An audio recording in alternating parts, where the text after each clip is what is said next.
ஓகேடா, நான் முறுக்கு சுட்டு தரேன்டா. இனிப்பு முறுக்கு உனக்கு சுட்டு தரேன். ஓகே,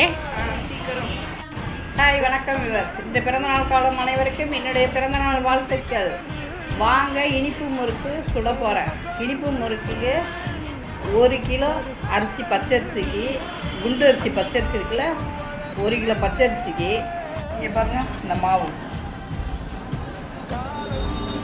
இனிப்பு முறுக்கு மாவு. இதுக்கு தேவையானது எள்ளு, தேங்காய் பாலை புரிஞ்சுக்கணும். தேங்காய் பாலில் தீபாவளி முறுக்கு ரெடிங்க. இனிப்பு முறுக்கு இங்கே பாருங்க, நல்லா கிறிஸ்பியாக இருக்குது. நல்லா இப்படி உடச்சா எப்படி எண்ணெயே விட்டல பாருங்கள். நீங்களும் உங்கள் வீட்டில் ட்ரை